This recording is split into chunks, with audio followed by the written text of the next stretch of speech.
very, very important. We are handing over all that we are to the Most High.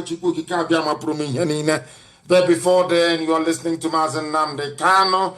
I am the leader of the indigenous people of Biafra, and by the very special grace of the Most High, a servant of the wonderful people of Biafra.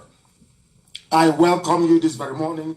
Of course, this very broadcast was not announced prior to this very day, but as you all know, every Friday morning is our question and answer session. There was a session where we were not able to come live on air, but today we are live and we are direct, and the whole world is listening. Our enemies will do all they can to try to stifle us. They will do all they can to try to stop us. The zoo is paying unbelievable amount of money to social media to stifle, to suppress, and to kill off what we are doing, but they cannot succeed. They have never succeeded in the past, and they are not going to start today. So without further ado, without further hesitation, we are going to pray a very simple prayer, which is our Lord's Prayer, the same prayer that Yeshua prayed when he was on earth. That those of you who may be misguided, those of you who may be confused, as to those of you who may become sometimes slightly, should I say, dissuaded from doing the right thing, let us point in the right direction. And that very right direction is towards the one and only Chukwu that exists in heaven. Therefore, we pray this very morning. Our Father who art in heaven, hallowed be thy name, thy kingdom come, thy will be done on this very earth as it is in heaven. Give us this day our daily bread. Forgive us our sins as we forgive those who sin against us. Lead us not into temptation, but deliver us from evil. For thine is the kingdom, the power, and the glory, forever and ever we pray. He said, a very simple and a very short prayer to underline once again that every praise and every adulation, every honor and every glory do not belong to flesh, do not belong to any other entity, but to Chukwu who resided in heaven, and unto whom we give every glory this very day for our lives, and more importantly, for the lives of IPOB all across this very planet Earth that we inhabit. Our lines will be open very, very shortly, and please make sure you bring your pen and paper with you, because any gossip you may have, any ideas you may possess, anything that is troubling you, you are more than welcome to bring that up on air. I do not believe in anything being hidden. You must come up to say exactly what you have in mind. And if you say it, we are going to respond to it. If it is a question, we are also going to answer it. As I said, we are live and we are direct, and the whole world is listening. We are on Skype, as I told you. We are on Skype, and I want to make sure that you have it. I want to make sure that you have it. Already we have a caller on the line. This caller, give us your name and where you're calling from. We are live, and you are direct to the whole world. Go ahead. The caller on the phone, can you hear me? For the very last time, can you hear me? No, they cannot hear me. They are unable to hear me. They called and I took it, but they couldn't hear me. I have another caller on the line. Can you hear me? Yeah, my name is... Go ahead. I don't know what is going on. I have no idea. Can you hear me? The caller on the phone, your name and where you're calling from? Yes, I can. My name is Kingsley Okubi from South Korea. From South Korea. Are you part of IPOB family in South Korea? Yes. Go ahead, please. We are listening. Go ahead. Yeah. Great Ohamadike, I'm glad to speak to you direct. Thank you very much. Please go ahead. The vision I had about you before now, before the zoo send their men into your house. I had this vision that many, the dead, the one that died during the Biafran War, genocide, surrounded you. And in that vision, you were given a sword to say, hello? Yes, we are listening. Go ahead, please. Go ahead. Okay. To say... And make it very brief. I prefer questions, please. Every dream, every vision, I appreciate. You can call me after this very live broadcast to tell me that, or you can write it to me. The whole world is listening. They want answers to difficult questions regarding our efforts to restore Biafra. What I need are questions, very difficult questions, or anybody who wishes to debate any aspect of what we are doing. I appreciate the dreams and I appreciate the vision. I need questions, please, because the world is listening. Okay. Go ahead. There is a question I want to ask again. Concerns where the name of IPOB was mentioned based on the petition people wrote against IPOB, that IPOB was attacking churches in Nigeria. So my question remains that what effort have you put in place to make sure that that thing are being removed? No, nobody wrote anything. It was a concocted report by a band of criminals being supported by the zoo. These are hardened saboteurs being funded by the zoo. No United States wrote anything. There was a very stupid blogging site that works for the zoo called Lumba. A very stupid set of idiots there in England. That very stupid woman. They are the ones peddling this rubbish because the zoo gave money to some saboteurs through Loretta Onochie to be peddling falsehood against IPOB. And in fact, I am disappointed. I am shocked. I am shocked that people have time for such people, for such nonsense. United States never wrote any garbage against IPOB. Not now, not tomorrow, not ever.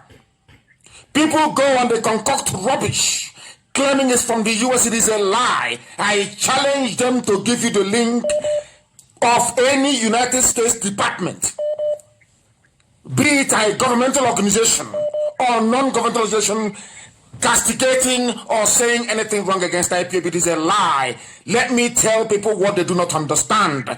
Do you think we are trying to collapse the zoo and in the process the zoo will keep quiet and do nothing? They have consultants. They have people they are paying. They have some even religious leaders. They give them money to write rubbish and they write.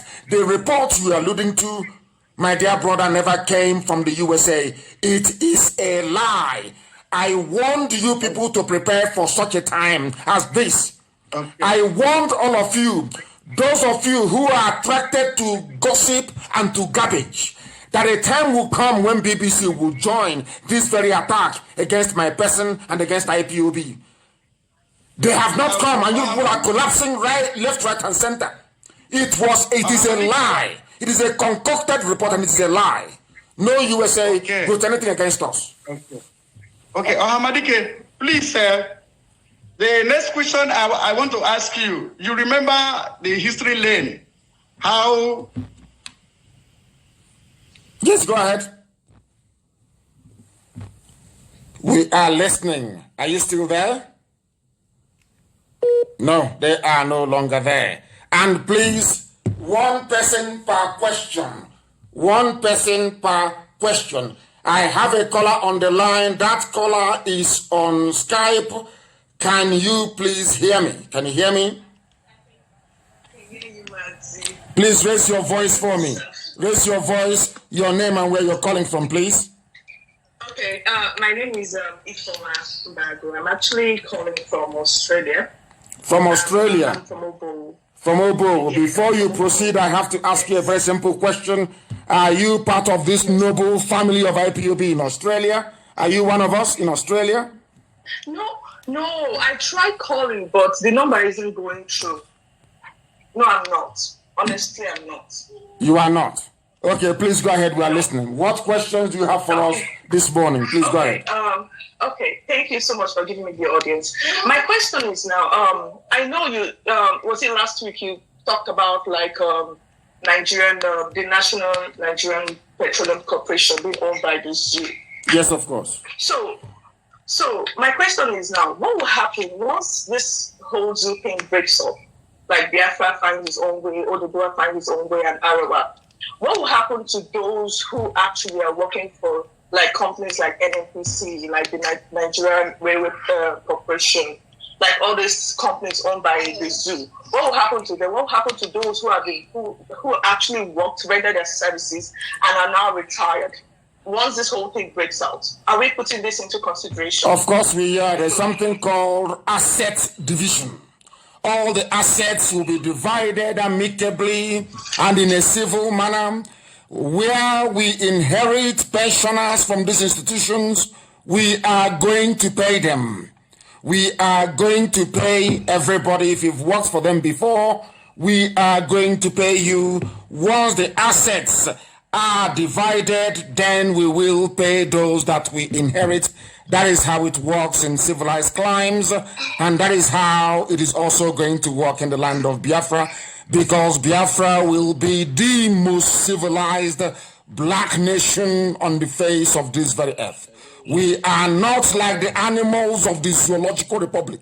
We are civilized beings, and we shall take care of our own, or should I say, any liability that we inherit, including Chinese loans.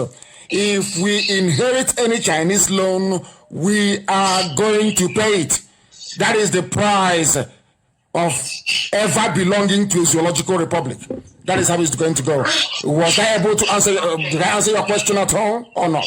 Yes, because when I'm asking this question, because I know a lot of people who actually are working for corporations like this, or who are actually retired and they're getting pension from this corporation. We'll pay them. And their fear is that once Nigeria breaks out, it's going to affect them. Are we putting them into consideration? I know some of them are actually listening to my question, and I'm like, they are grateful that I'm asking such questions. Of course, they'll be taken care of. Also, my suggestion, before I go, I know you said just one question. Pardon me, this is just a suggestion. My suggestion is this: for all these governors, all these politicians who have actually stolen the Southeast wealth, like the Biafrans' wealth, like the oil money and all that, and actually sending them abroad, like to China, to Netherlands, and to New Zealand, and all that. So my question, I know once Biafra happens, I know most of them are going to run because they can't really face what is going to come before them, because they have to answer to the people what happened, how they betrayed our people. My own suggestion is this: once they leave Biafra land and they die, please, they shouldn't bring their corpse to Biafra land. Just like Putin said, he said a lot of them, once they get money, they steal money from Africa, they take it abroad to invest and all that. But once they die, they bring their corpse to Africa. Biafra is not a cemetery. That whole thing has to stop. Since they're not going to face the crime they committed, once they die, they should bury them where they spent their money. Am I making sense, Mazi? Of course you are, and that is what we are going to adopt. If you have stolen money from our land and you've sent those assets abroad, your corpse will never come back home. Putin was right, of course. And that is one of the dangers with Africa and Africans. And as I keep lamenting every blessed day, the way we reason is what troubles me more than anything else. I don't know why other people will always gravitate towards something that is nice and decent and good. But in Africa, Africans will always gravitate towards evil, towards gossip and towards nonsense. We always tend to promote those things that are actually inimical to our development as a people. And why that happens, I have no idea. Why the brain of a black man is wired to accept always what is evil, what is against them, I have no clue. Anybody, if you have stolen money from our land and that money is abroad, we'll give you an opportunity to return it. Once Biafra comes, you will be given an opportunity to return those assets to Biafra land. Once you say no to it, then you have no stake in our land. You cannot belong and you cannot be there. It's as simple as that. I thank you very much for calling. Thank you very, very much for calling. And may Elohim continue to be with all of you, especially those of you in Australia, because Australia is doing exceptionally well. Australia is doing exceptionally well. I have a caller on the line, presumably from the UK. Your name, please, and exactly where you are. Hello, good morning. Good morning to you, please. Yes, my name is Dadamo Ifani Emegbo, and I'm calling from UK. Please raise your voice. Your voice is very, very low. Please raise your voice if you want to speak to us. Go ahead. Yeah, my name is Dadamo Ifani Emegbo. Yes. I'm from Obiaruko, Okwani in Biafra land. Okwani, thank you very much. Please go ahead. We are listening. Go ahead, please. Yeah, I've got a question for you. Yes. My question is that, in view of the high environmental degradation in Biafra land, yes, what is the plan? What is the plan? How are we going to upgrade our environment? Because when you come abroad here, especially in the UK, where I reside, you know, the environment is just impeccable. You see, and that is one of the things that attracts people when you come here. You see, that's one of the things that attracts people when, you know, so it's like, go to Aba now in Biafra land. It's an eyesore. It's a complete dustbin. Yes. What plan do we have to bring our country, you know, our state to that impeccable condition, you know, the environmental policy? Because here, everything is driven by the government. You know, there are laws when you build your house. There are laws about your external, you know, your field, how you do your gardening, you know. So, you know, what plan do we have? You see, because everybody is that, you know, there is no plan. You just build your houses, no kind of concentration to the environment. Our green, no, there is no greenery. It's like a concrete jungle. You see, what plans do we have? I will tell you exactly the plans we have. And I will answer your question this way because this was exactly what we told or what I explained to people about the abandoned property in Iguacha. And I want to use that as an example. I said that everything you're looking at today in most of our urban areas, most of the junk you're looking at today will be knocked down and rebuilt from scratch. Our cities will be knocked down and rebuilt from scratch. And we have an army of graduates of town planning, graduates of water resources management, graduates of all manner of discipline that has to do with uplifting the quality of life that we lead on a daily basis. Understand this very well. Now listen. In Biafra land, we are going to build a sewage system. Not soak away. Not when you build house, you go to behind the house and you dig a hole. And all the gray water, as they call it, will be going in there and percolating into the water table, contaminating it and making all of us sick. No. We are going to have a proper sewage system. We are going to have a system of drainage and canal system linking everywhere in Biafra land together the same way you have it in the UK. If you go to the UK, you will see a canal system. Every developed or advanced society has one. We are going to clean up all the mess in Ogoni land, in all the oil producing areas. We are going to meticulously clean them. And how are we going to do it? We will excavate the earth, the contaminated earth. We will go to a treatment plant, we will treat the soil and the sand, and then we'll bring it back. That is how it is done everywhere. If you go to a brownfield site in the UK, before they build any house there, or should I say a set of houses there, they first of all treat that very land. That is what we are going to do.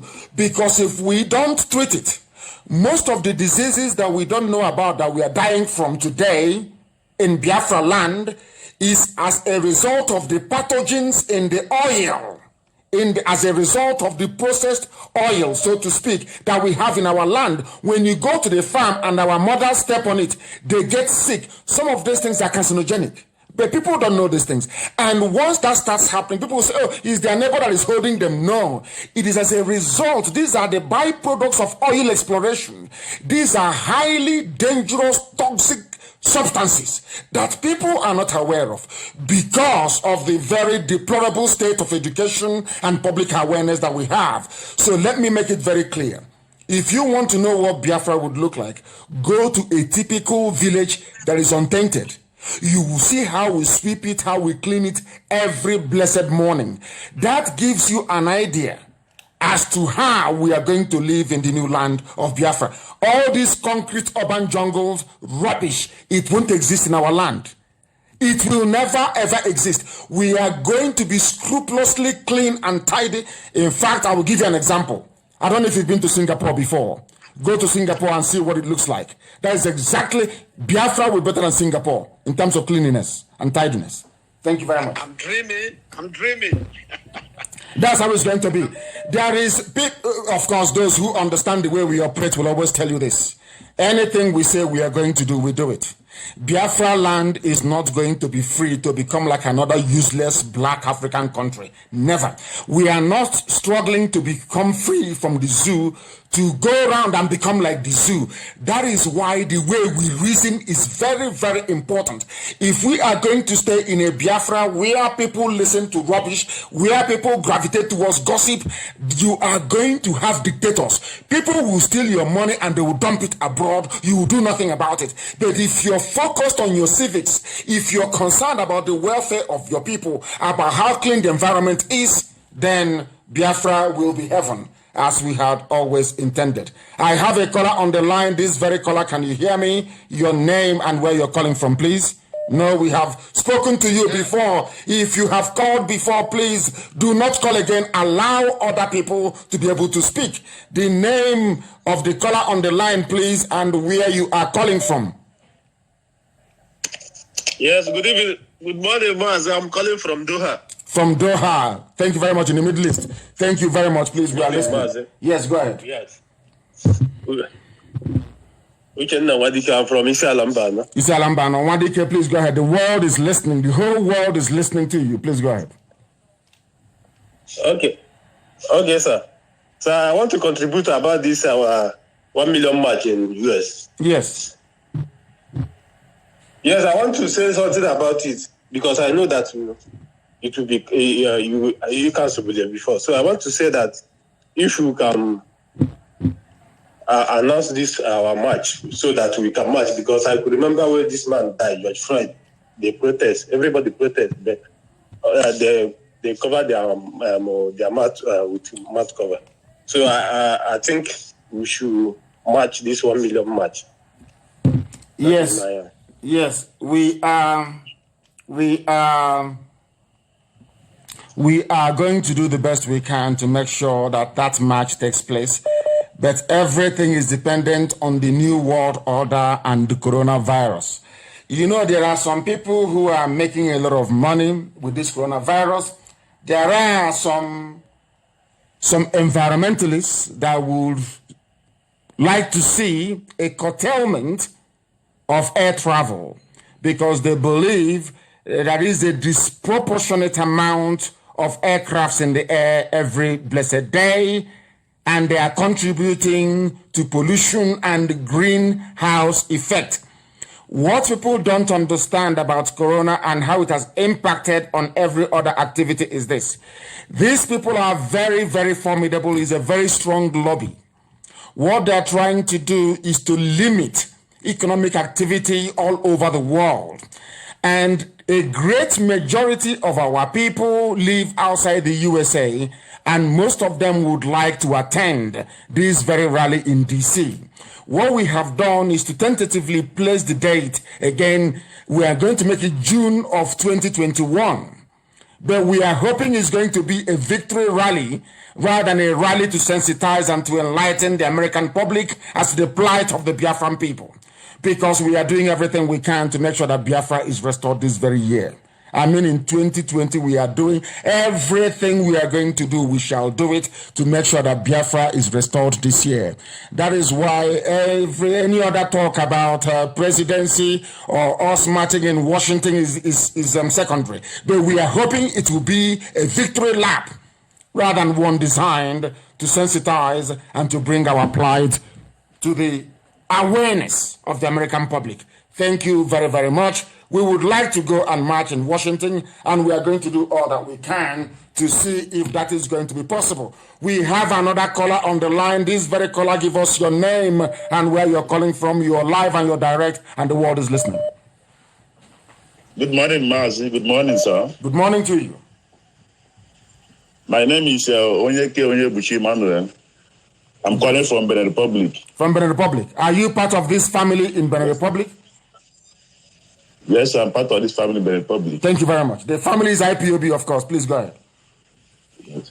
So I want to thank you for what you have been doing. I want to thank you. You have opened our eyes to know what we're supposed to know. To know those things that our father refused, those things that our father did not tell us. I just want to thank you. I say, may God bless you. Yes, sir. And bless you too. So, go ahead. Yeah. What I want to say is, I don't know if you know about the happenings in Benin Republic here. I don't. Please tell me. Because, yeah. So please, the national coordinator in the Republic here, I think something needs to be done urgently because we have been reporting to the DOS, but nothing has been done. So since IPOB was existing in the Republic here, IPOB has not been registered, IPOB has not been recognized in the Republic here. So sometimes he gathered some businessmen in the Republic here, they contributed 200,000, 100,000, 150,000 for registration of IPOB. As I'm talking to you, it has not been registered. Many things have been going wrong. Is there any reason? Hold on. Is there any reason why it has not been registered? For example, you know that Benin Republic depends on the handout from the zoo to be able to. It's a very poor country, one of the poorest countries in the world. It depends on the handout from the zoo to keep afloat. Are you sure that Benin Republic officials have not gone to the zoo, collected some money, and assured themselves that they will do all they can to frustrate IPOB? Are you sure that is not the reason why there is this delay? That is not the reason, sir. I'm also coming, sir. Some people, when you pay your dues, they don't give you receipt. Some people have been paying dues since 2016 up to date. They have not been collecting their receipts. And this is what I'm telling you. You have to set an inquiry. You have to make it. You have been writing petition to the DOS. I will do so. I will do so. And they are listening. Our DOS, they are all listening. And I can assure you that right after this very broadcast, this very matter will be referred to our reconciliation committee to investigate and tell me precisely what is happening in Benin Republic. Because I was in Benin Republic. I have been there to see the family. In fact, I was on my way to Benin Republic with Bright Chimezie Ishinwa, Chibrezi Wala, and Chidebere, our former national coordinator in Biafra land, when our vehicle broke down and we stopped somewhere to eat mama put. You know, I like mama put a lot. I love it a lot. So where we stopped, we took that very photograph. So I have been to Benin Republic to see the family.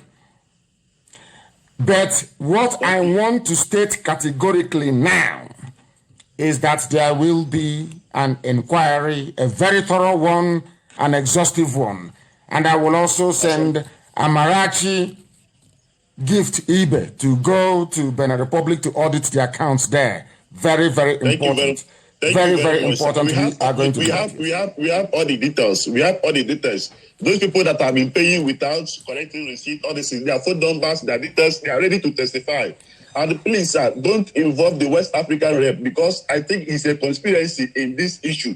We have wrote petitions against Obina many times. Many things have been happening here, but it seems like you don't want to do anything. It will be investigated.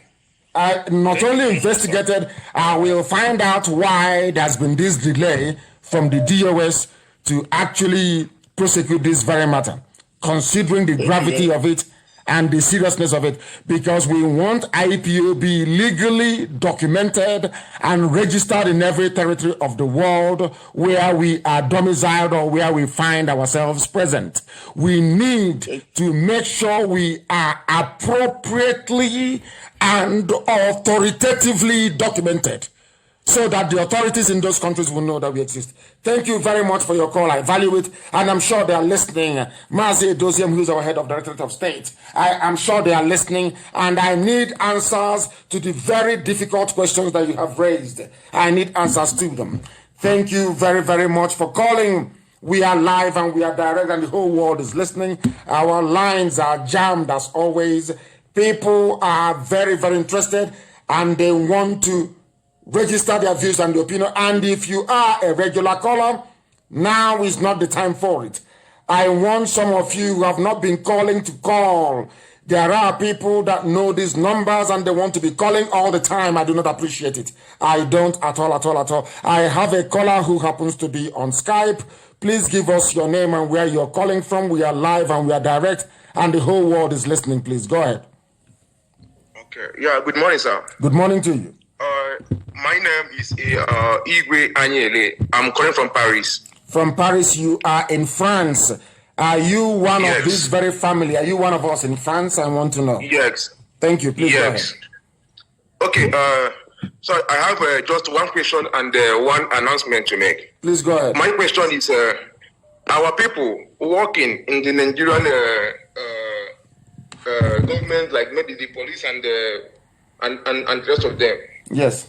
When Biafra come, as we are going to graduate this year, Yes. that Biafra must come this year.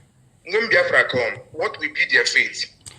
Their fate will be like anybody else. If they are found to have colluded with the enemy to suppress our agitation, to go and arrest our people, they'll be tried and jailed. But if their hands are clean, then of course there are many of them in the police and in the army that call me all the time, that tell me what is happening in their various departments and what they are doing. So there are most of them who are the children of the Most High Umu Chineke, as we call ourselves. For those ones, there is nothing. They will perhaps, after a process of reorientation, because they cannot be thinking like zoo military or zoo police, they will be integrated into the new system that we are creating. But if you are involved or implicated in the arrest of our people, in the persecution of Biafrans, you will be tried, you will be jailed, and if you're found to have killed anybody in the process, you will be hanged. It's as simple as that. Okay. My announcement is from my own perspective. I think this Fulani Janjaweed, Yes. destroying farmlands. I think 1967 during the first civil war, because of the blockage of food, so there was no means of maybe anything coming inside the Biafra. So they think if they are able to destroy our farmland, That is why they are there. if anything occurs, You are, hold on. You are actually correct. I think the question you're asking is what we are going to do about the Janjaweed who are in our farmlands. They will be driven away very, very shortly. I announce it, and you see, people must understand the way that I work. I don't believe in all this hiding. You keep hiding your motives and your intentions. I make it very clear. There is no way they can be in our forests and we'll be talking about being free. It's impossible. They have been placed there with their weapons, their ammunition, to try and do all they can to suppress this very agitation. That's what they're doing, to deny us access to food, because they know that we have new and novel ways to produce food.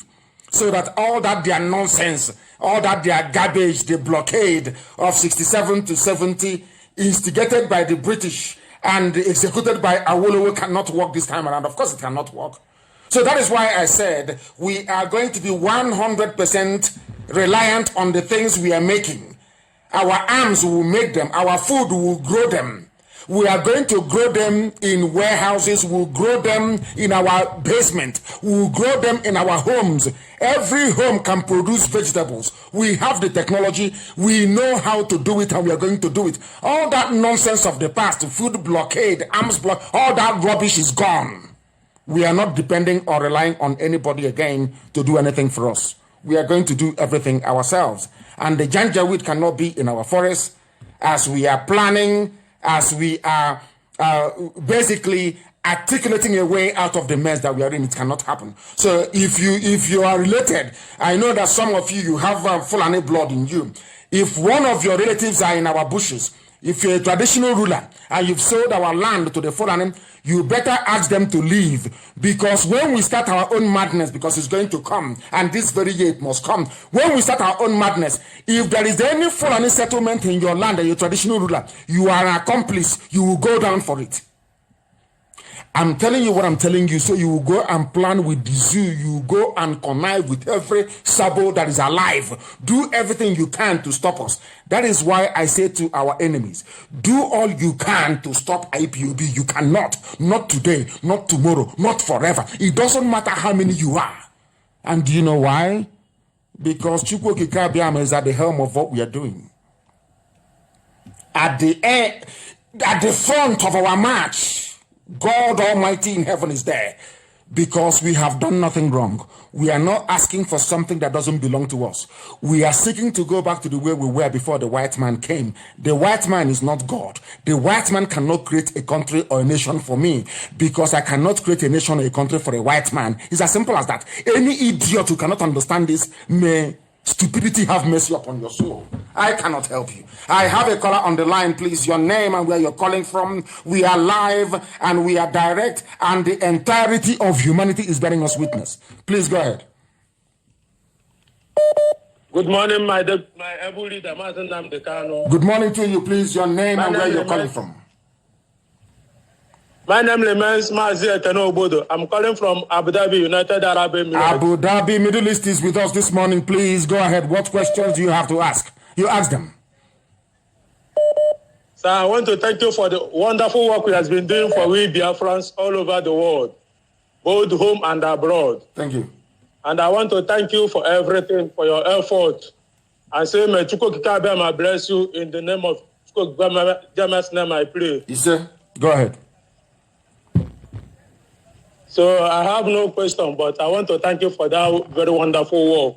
And also all my able leaders in United Arab Emirates, my national leader, Prince Ike Ikechukwu, and all the rest of them. And also the people that have never been joining our movement, so that they will have the need to join us, and also for us to fight till we get our motherland, which is Biafra. Yes, sir. Thank you very much for that. And we are not begging anybody to be part of us. We don't have to, because there is no need for it. If you find yourself in IPOB, it's because you are chosen. You were born for this. Chukwu Okike Abiama in heaven decreed that you must be part of this very effort. We are not begging anybody to be part of us. Do you expect somebody who was fathered by Fulani Janjaweed during the war, or their parents were fathered by Fulani Janjaweed, to be part of what we are doing? Of course not. Those who are in IPOB are the chosen children of light, the light of God of heaven.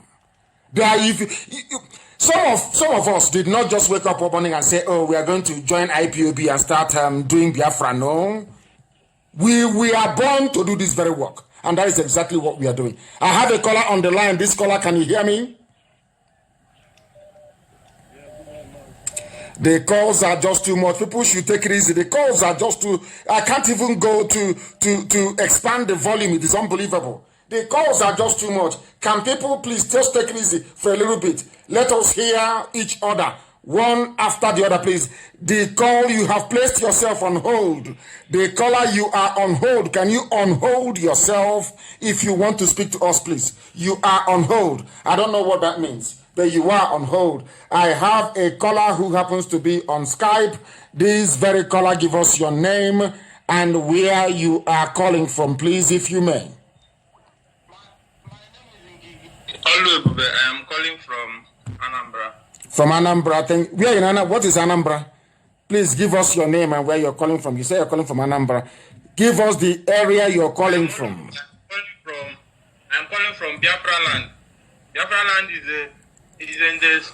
No, that means you are afraid. You don't want to tell us where you're calling from. And here on this very platform, once you are afraid, we cannot take your call. You are afraid to tell us where you're calling from.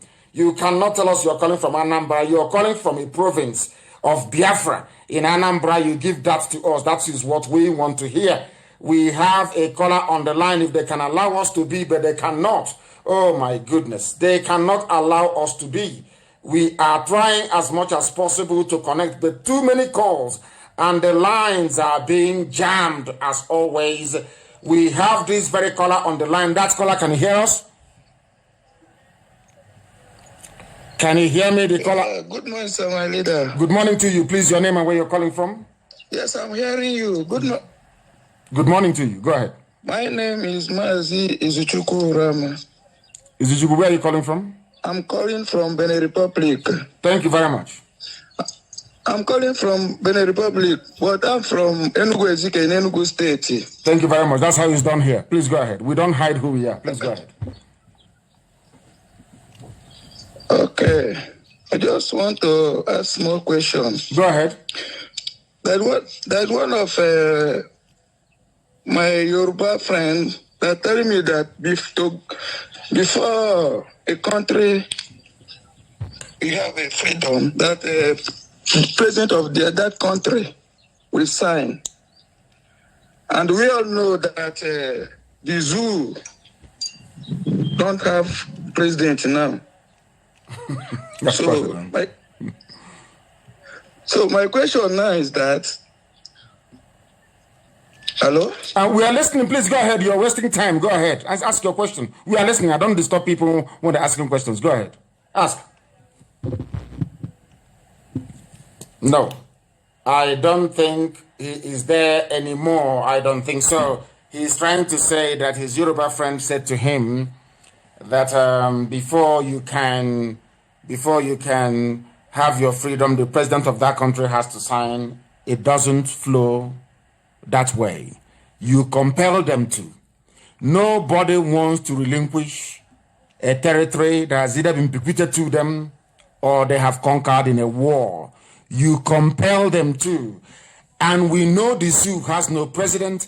The same way they've been wearing masks and going to Mali to claim they are going to do peace in Mali when the zoo is burning, is how somebody, a Janjaweed, will wear a mask with a Buhari face on it to go and sign that Biafra should go. It's as simple as that. We are going to compel them to. Do you think they will sit down one day and say, okay, Biafra, just go like that? No.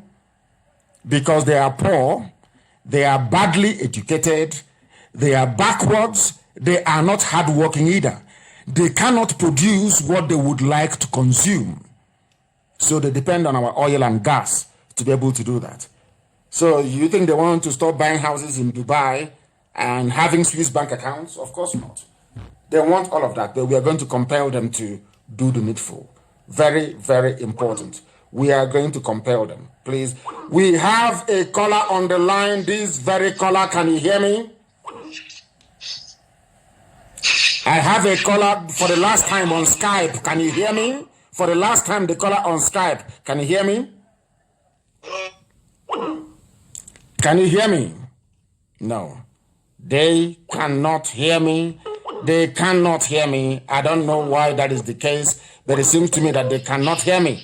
And as I've said before, those of you who have called before, try not to call again. The caller on Skype, can you hear me?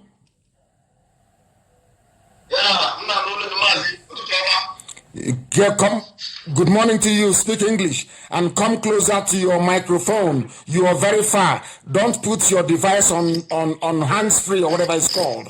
Come closer to your microphone and you speak. Give us your name and where you're calling from. Then your question, please. Your question, please. Good morning, sir. Mazi. My name is Chibu. I'm from Kalago. Thank you. Please go ahead. Where are you calling from? I'm calling from Herford, Germany. From Germany. Please go ahead. Yeah, my question is, Mazi, please, is there any way you can ask so people in Bielefeld, Germany, our brothers, those of them who have started IPOB before and all of a sudden they stopped? We ask them what is the problem, because we that I will tell you what the problem is. I will tell you. Don't disturb yourself. I will tell you what the problem is. There are some people in Germany who started IPOB with us. Yes, all well and good. Today, they are no longer in IPOB, and I will tell you why. You see, we must learn to be disciplined. I have said this thing to people many times over. There is a problem with a black man. Once a black man is holding a position, and you vote them out of office, and you say your time is up, you've done enough, thank you very much, let another person try, they will get upset. And that is why in Africa you have dictatorships, and it cannot happen in Biafra land. I have said it many times over.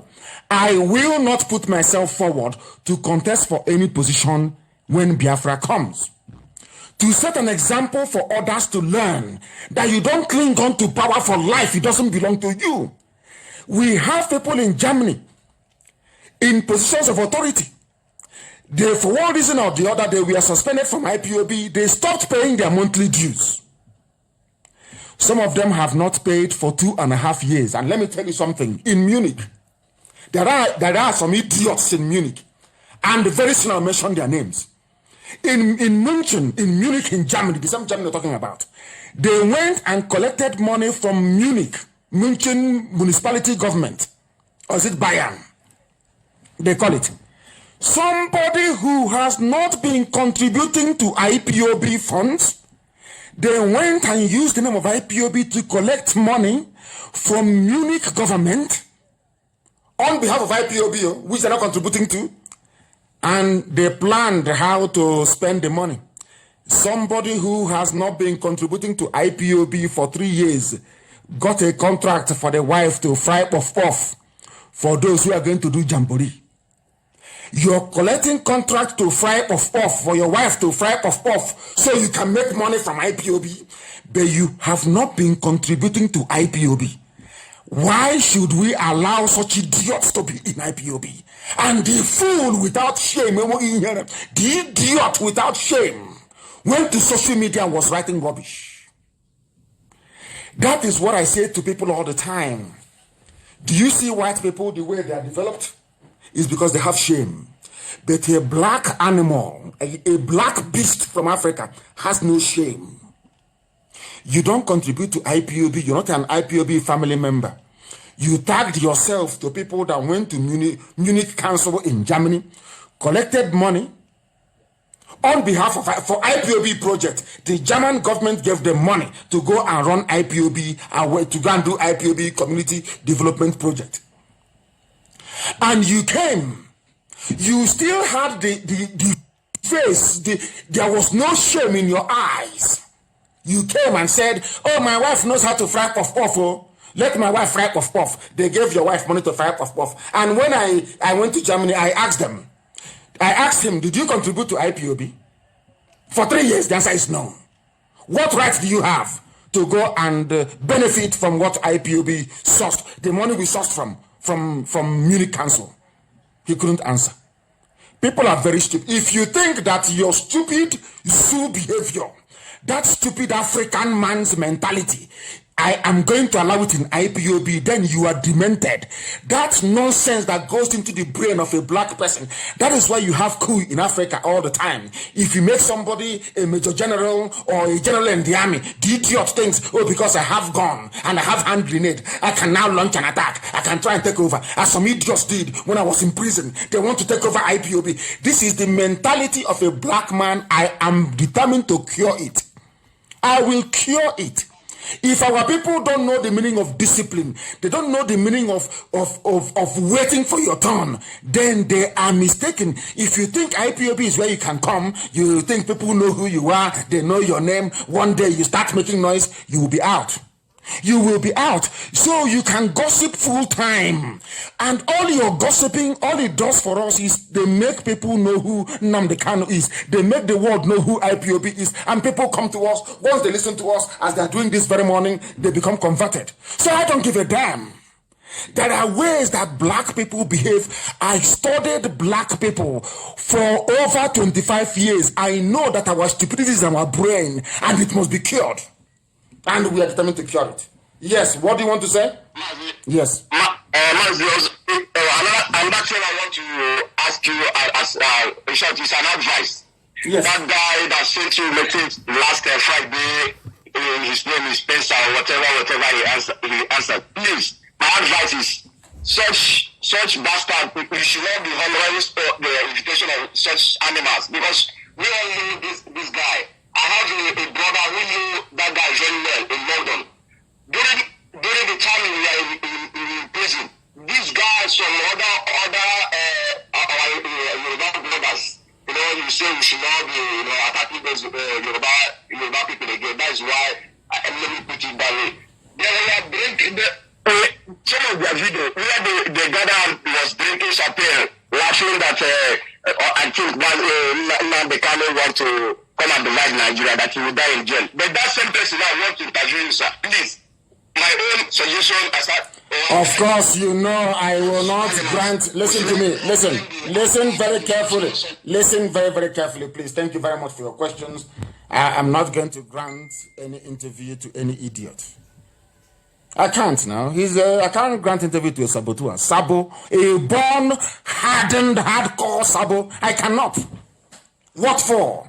They are doing a job of filtering out the saboteurs amongst us. And there will be no forgiveness.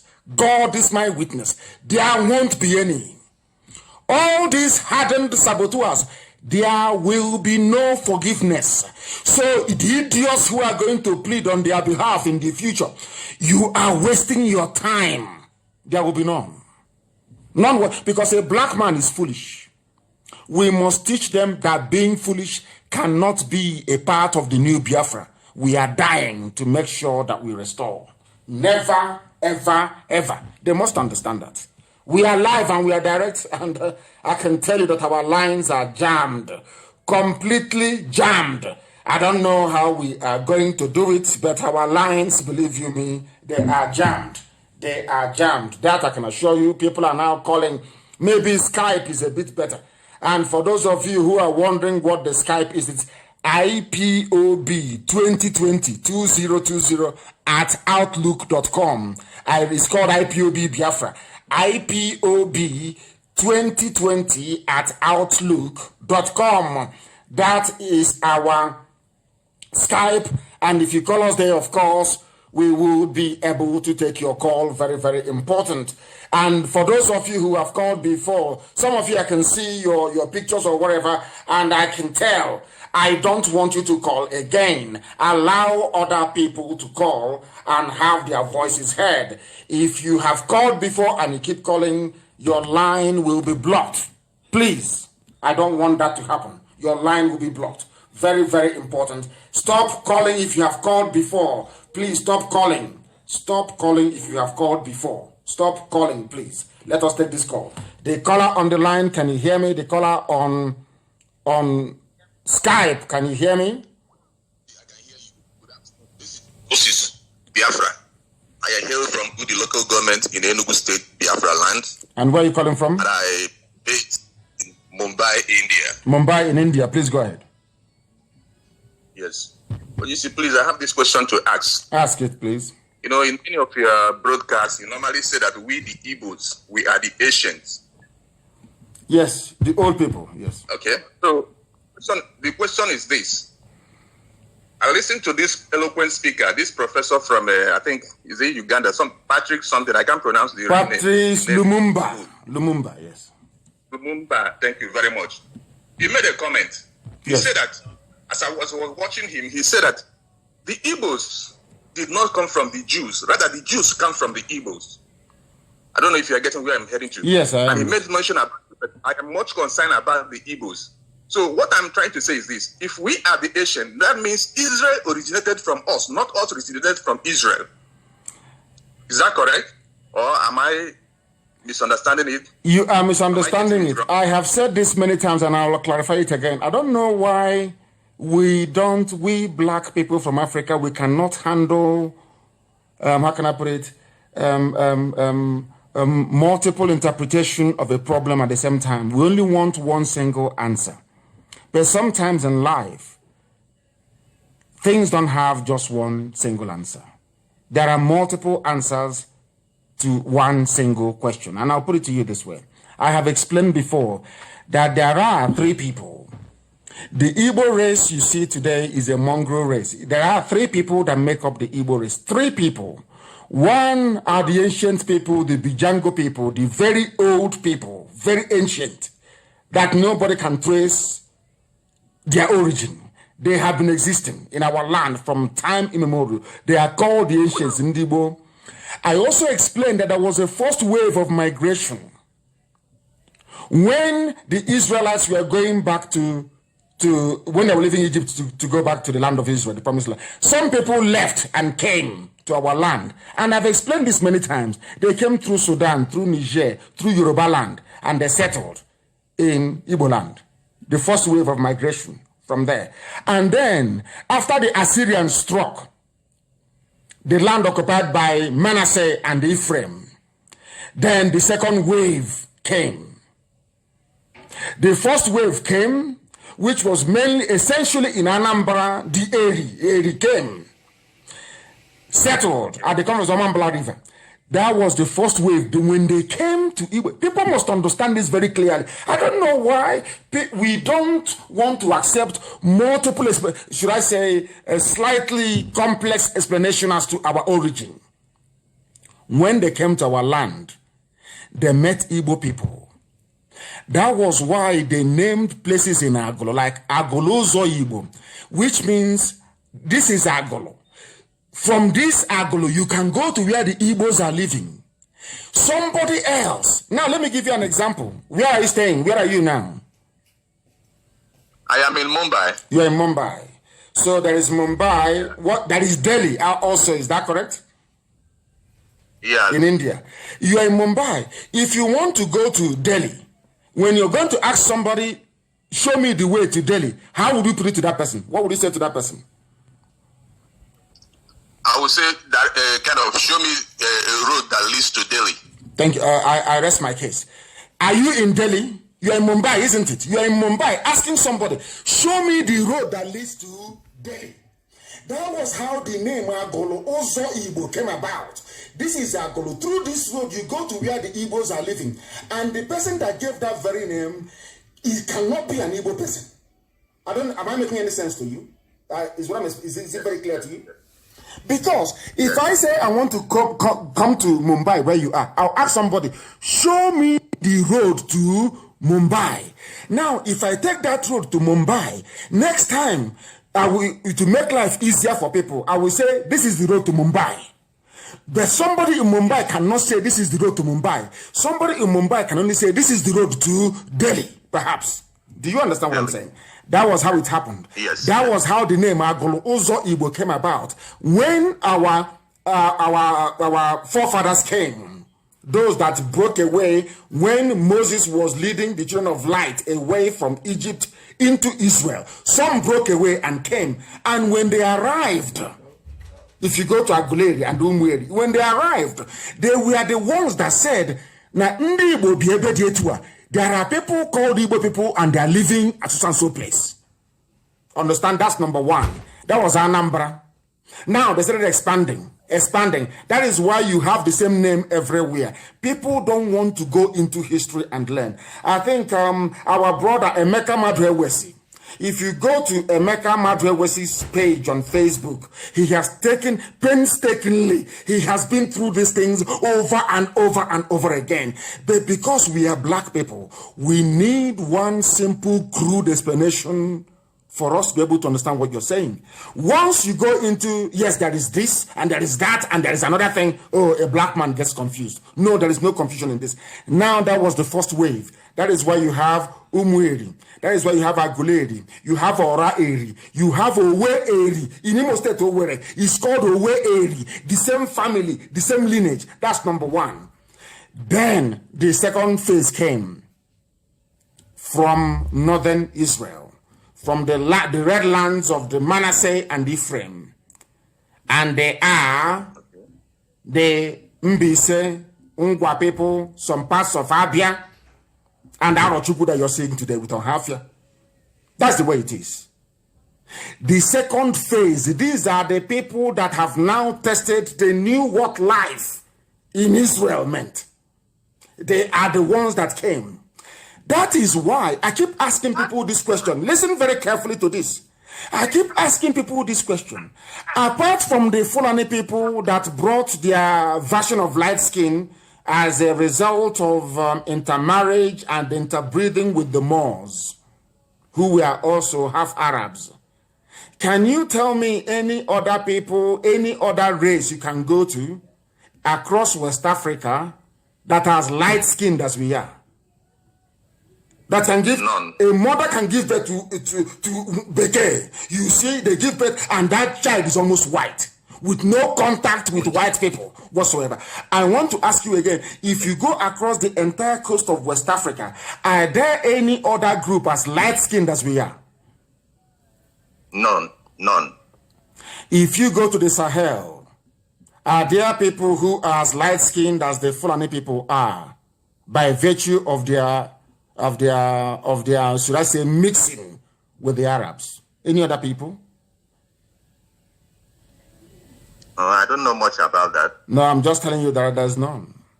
So that is what tells you about your DNA, about the proof as to where you... And I keep asking people this question. Is it a coincidence, therefore, then, that the same... Let us use Jesus Christ as an example. Jesus as an example.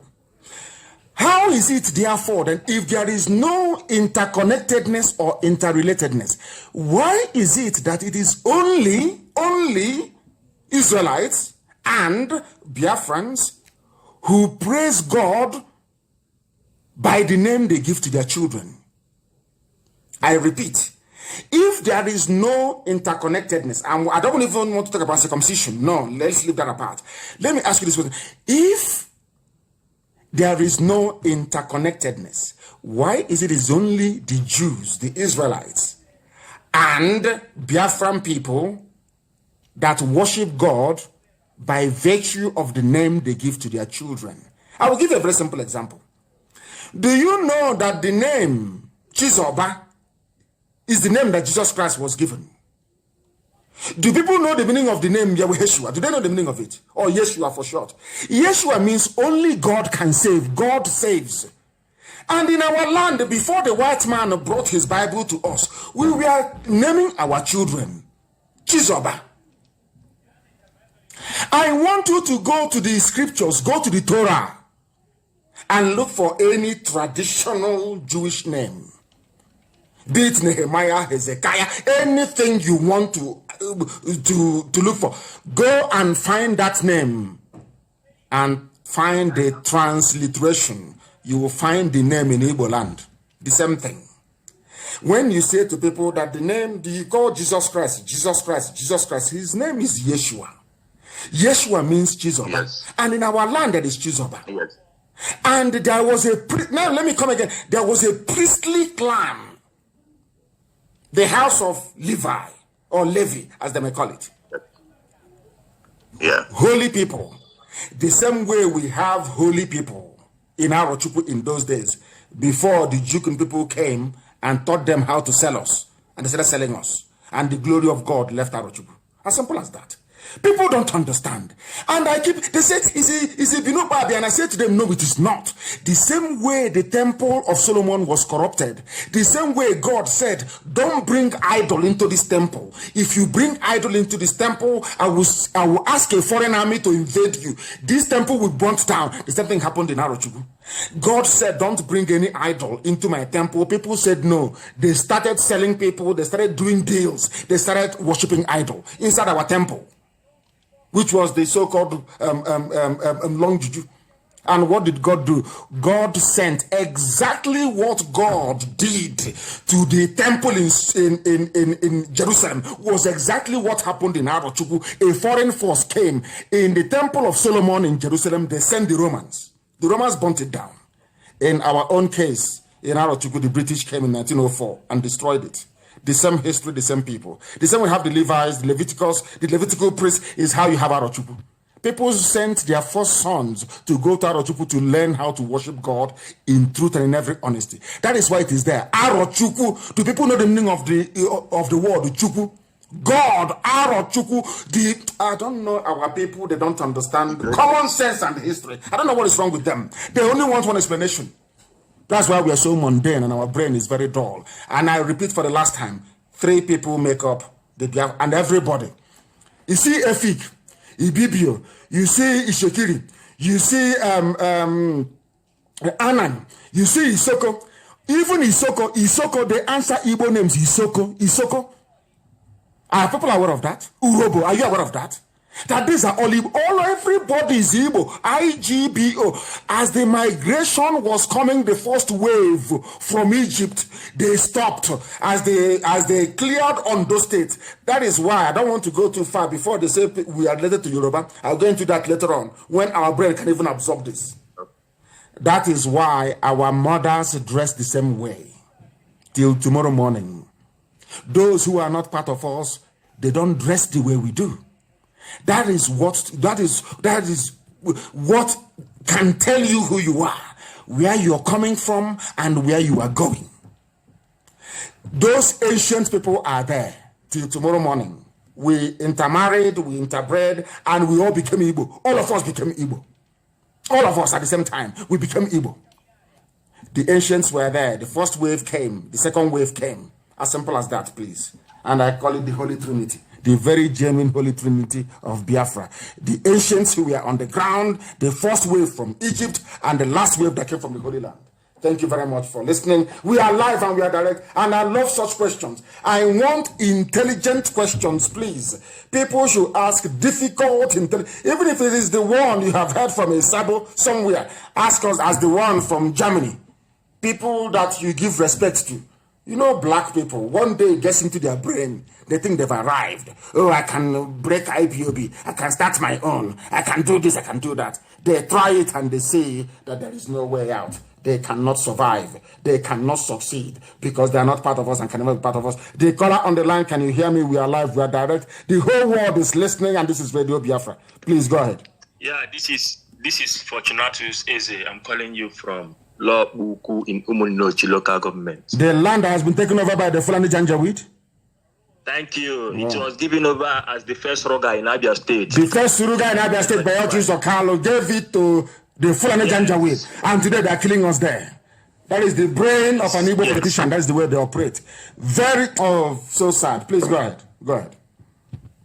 Sir, it is a very disheartening situation that even our mothers had to go on a rally on Monday. Some of them went on bare-chested rally, complaining and agitating, chasing the Fulanis out of our land because they have taken over our bushes. They have prematurely harvested our crops. And these crops were taken to the king's palaces, where they have supported the implementation of this mayhem. So I am asking and pleading that IPOB should come to our rescue, probably within the security measures, to at least curtail the situation. Because right now, many of us are not in town, and we are afraid to go back because many of us have gone to search for greener pastures, and probably the villages are scanty. So these people are taking this advantage and are using this against us. Now they are much in our state, in our village. Looking at the way the Abia State government has already isolated our part from Abia State, invariably. Now, this issue is coming up now. I think all of us are in danger. We can't even travel very safely. All of us are in great danger. This rally will also continue again next week. But at least we need a backup, like something that will calm us down, will give us more hope. Because I think the time as we approach the day going nearer, we find out that things are really getting worse. Things are really getting worse. We also believe that but at this point in time, thank you very much. And I will answer your question. No, thank you very much for that, please. So others can also come in now. I keep saying this all the time, and I'll keep saying it until we learn. You know that They say if you want to hide something from a black if you want to hide something from a black man, put it in a book. We don't read. And I am sure that Lord Uku, there are some saboteurs from there. Sabo from there. As their Eze, the local traditional ruler, is one of them. They don't learn from history. People are so that is why it is very, very easy for a white man to take advantage of a black man, because we black people, we don't reference history, or should I say, we do not revere history. Can you tell me why anybody that went to school, as I did, you know the history of the Fulani and the Hausa people, and you give your land to Fulani? Is the worst mistake you can ever make in your life. The very worst mistake. They are like a parasite. They are like a leech, blood-sucking demons. And in the olden days, they may not have gotten away with it, but now you have Britain supporting them. Britain has an agenda. The agenda of Britain is to stifle Biafra, to kill off Biafra. They are working for darkness. They are working for Lucifer. All that they have in their brain is, how do we destroy Biafra? Because Biafra is the light. They used Ojo Sokalo. They put a bait in front of him. Oh, presidency. Oh, you will be this. You are our favorite son. Oh, come, give us what we want. The idiot foolishly gave them Lord Ubu. And look at the consequences today. To remove them from that land, you need to go to war to remove them from there. Do you understand it now? That is why when I look at an Efulefu, and I will say that Efulefus are possessed by the devil. You have Efulefus yapping and talking rubbish every day, talking nonsense every day, but their land is under occupation by an enemy. They know it's a very vicious, very brutal enemy. They will never talk about it. Now, all they do is, some of you are foolish. Some of you are foolish. You keep responding to saboteurs and to Efulefu. You people are so hopeless. Any idiot that responds to Efulefu, you're a fool yourself. And I will tell you why. The reason why they are doing it is, as they are in our villages, in Lobuku, in Lobanta, in Okwa, taking over our land, they keep gossiping, taking your eyes and attention away from the real problem. That is the job of an Efulefu. That is the job of Sabo. That was why Loretta Onochie recruited them. As they are writing and taking your eyes away from the real issues and focusing on gossip, your land is being taken. By the time you've run out of data, or you're tired of gossiping, you go back, you no longer have a village to go to. Your mothers will start protesting. You don't know? Some of you don't know the amount of enemies that Biafra have, because white people can see what a primitive black man cannot see. White people have deduced that it is only Biafra can save Africa. They know it. So what they have done is to go and groom a very primitive race like Fulani to come and sit on top of us.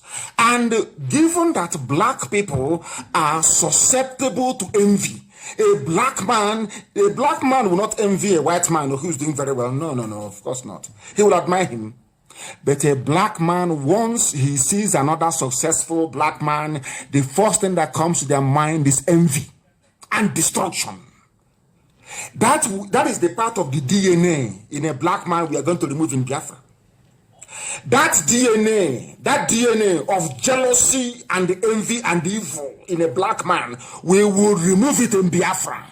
We will take it away from all of you who are cursed and who are possessed. Of course, we'll remove them. We are going to pursue all of them from our land. They will live. And the day we commence our pursuit of Fulani from our land, you will see the world media, BBC will start writing. You see that satanic BBC, that work of Lucifer, that Jezebelian establishment, that BBC, you will see them, they start writing. And I feel very, very ashamed that despite what BBC did to us during the war and what they are doing now, some so-called prominent Igbo people will go to BBC to go and be talking rubbish. You give them audience. When they came, we asked them, are you for real? They said yes.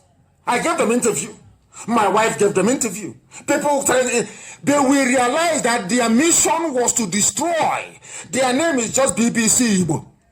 The same way we are being destroyed today, the same way that the mission of some governors, because of what they can get for themselves and their children, they sell all of us.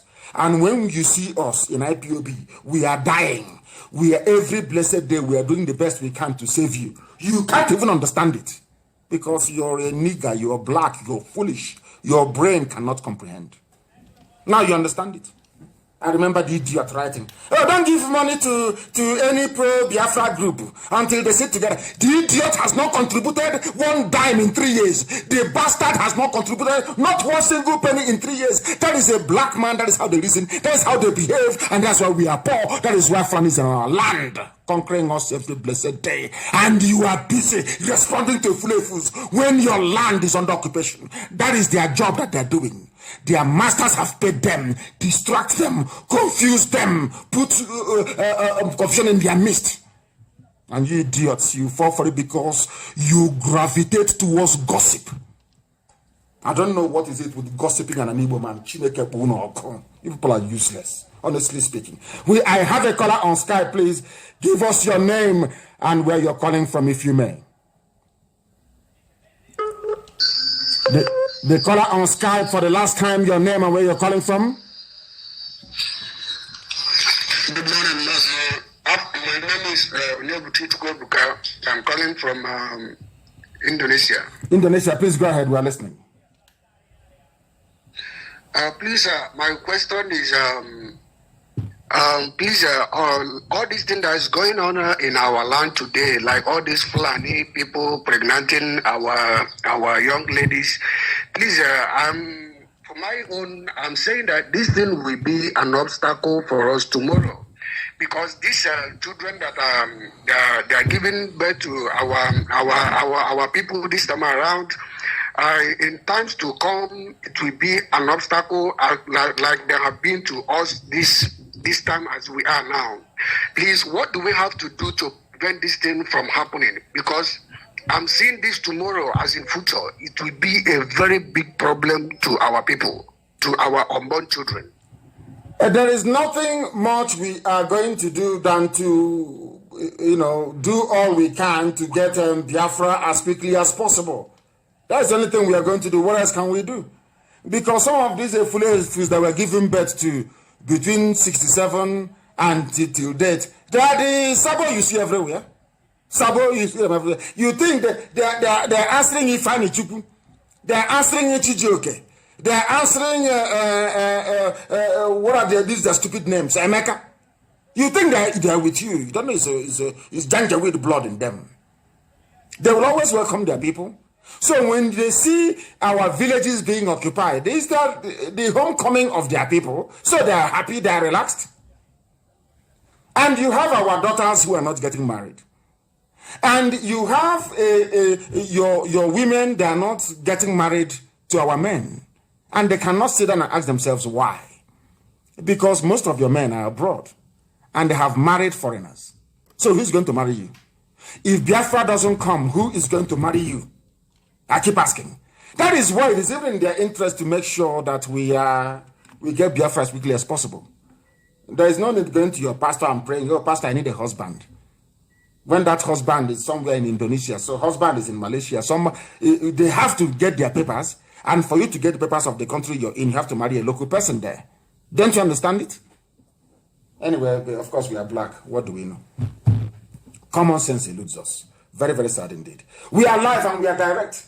And the time now is approximately, should we say, 8:26 in the morning. 8:26 in the morning. The same way black people, everything is gas explosion. They're killing people in Lagos. Oh, it's gas explosion. And they will agree. And they're all graduates. They are sensible people. And I very much struggle to believe it. We are not sensible. Has never been and can never be. I have a caller on the line. Please give us your name and where you're calling from, please. Good morning, Mazi. Good morning to you. My name is Chiwoke. I'm from Obiungwa. United States.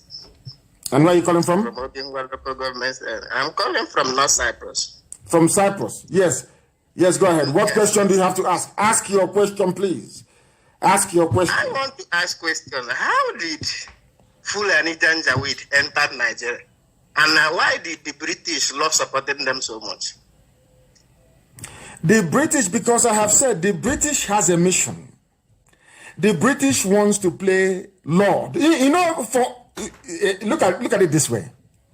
Do you know the meaning of the word Lord? Do you know the meaning of the word Lord? Yeah. What is the meaning of it? Yes. A Lord, let me say, a kind of someone, he's at the top. It's my owner. My owner. Yes. My master. Yes. My owner. You own me. Once I call you a Lord, that means you own me. You are my own. You own me.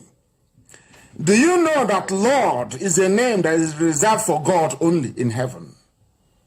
Yes. Good. But why would I'm coming on? Why would Britain have it as a title to give to a human being? If you ask me, because they love to own people. Thank you very much. Now they discovered something very simple. They discovered that they want to play God. You know, they are white, they are Caucasian, they are God. They want to own every other person. They went to China. China said no. They went to Japan. Japan said, you're talking rubbish. They went to all parts of the world. But wherever you have black people, they succeeded in subduing them. Be it in South America, be it in Africa, be it in South Asia, places like Papua New Guinea. That has been the history of black people. But people never take time to study these things, you see. Anywhere you have black people, anywhere in the world, they are suffering. Somebody is their Lord. So I went into prayers for nearly a month, and I kept asking God, did you create us this way? What is the problem?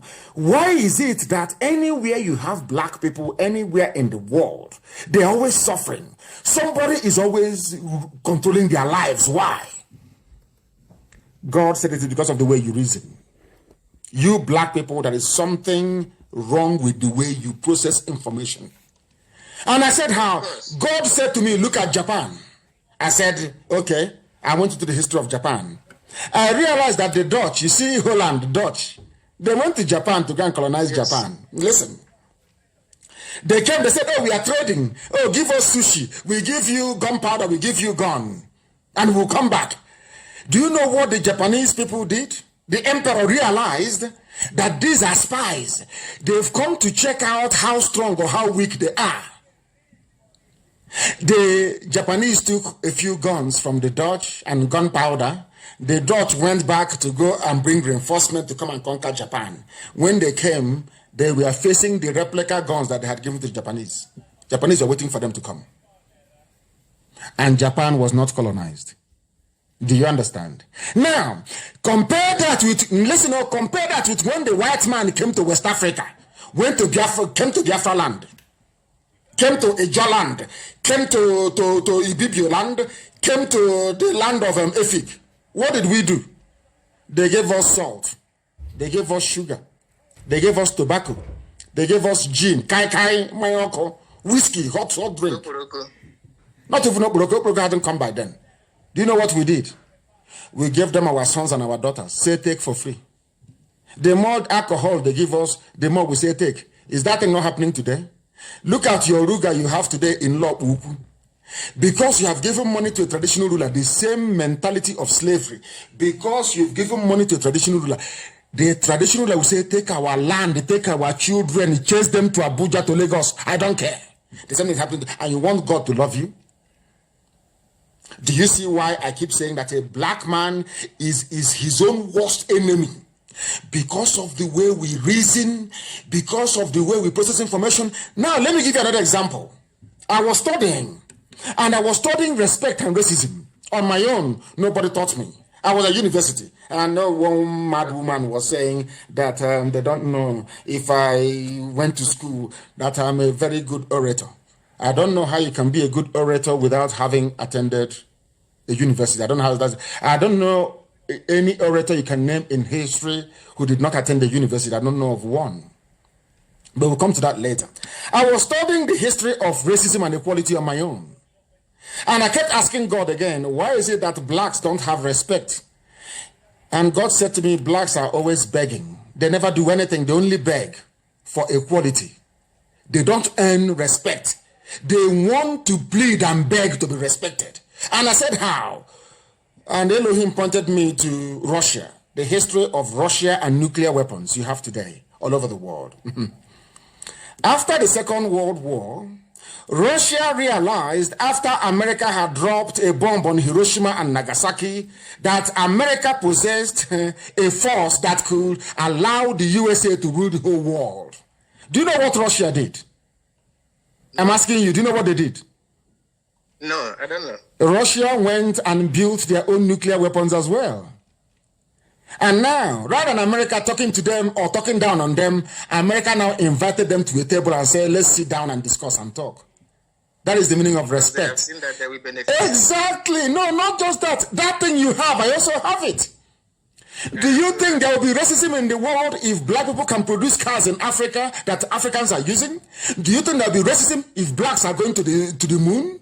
Do you think there will be racism if we are launching satellites every blessed day from Africa to go to space? Do you think there will be racism? Intelligent to use black against blacks also. Because that is the way a black person's DNA works. A black person's DNA works. They are wired to go after people coming to save them. That's a black man for you. That's the way they reason. You will see them, they will not do anything. Remember Buthelezi and Mandela. Buthelezi was against Mandela. Not because Mandela did anything wrong to him, no. But because Buthelezi cannot stand another black man coming out to get freedom for all of them. Instead, let everybody be a slave. That is the brain of black people. That is why we are backwards. You don't produce mobile phone, you don't produce laptop computers, you produce nothing. You don't generate any electricity. You can't even build your own roads. You bring Julius Berger to build your bridges for you. You bring Chinese construction firms to build your roads for you. You don't produce light. You have engineers. You go to Germany, you beg Siemens to come and build electricity grid for you. And you want them to respect you? You are very sick, you are an idiot. A white man cannot respect you until you begin to do those things that a white man can do.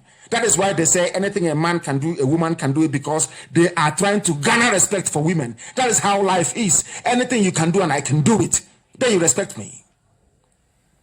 Why don't the Janjaweed respect you today? Why is it that the Fulanis are killing you, they don't respect you? They don't respect you because they will kill you and you will do nothing. They know they have the British behind them. Britain will defend them. Of course they know. But listen to me. America went to war in Vietnam. America was the foremost power in the world, went to war with rice farmers in Vietnam. America thought they would win the war. America went to the war. The Vietnamese said no. Sheer willpower.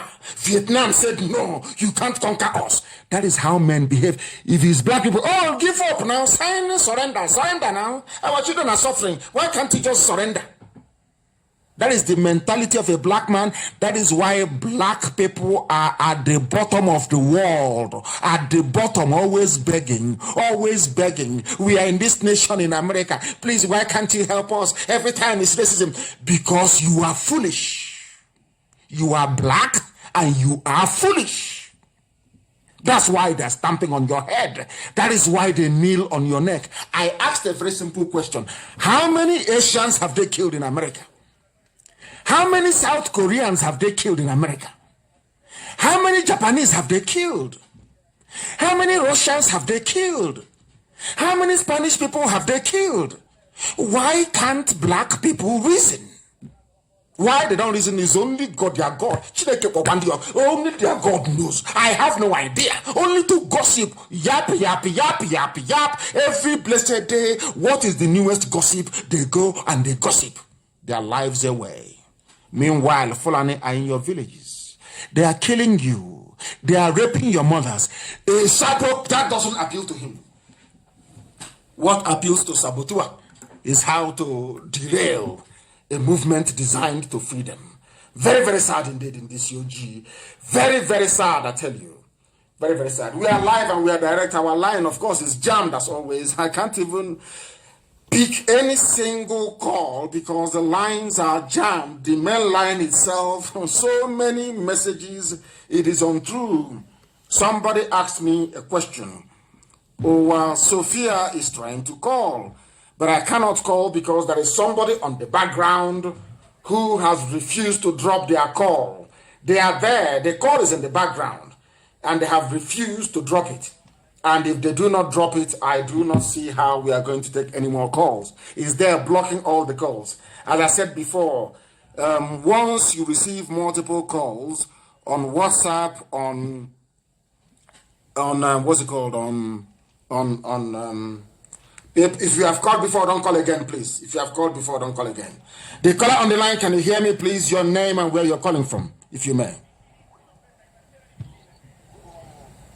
My leader. Good morning to you. I'm calling from the heart of the zoo. I call Niger area. Good morning. You're calling from the Niger area. Good morning to you. Please go ahead. Yes, the capital city. My name is Chukwuken Selenan. I'm from Ebonyi State in Ishiago, local government. Thank you. Go ahead. Province. I'll be trying to get you online since all this was. The whole world is trying to get me online. The whole world, I can tell you that. Mandata and DCOG, everybody wants to get me online. Please go ahead. Yes.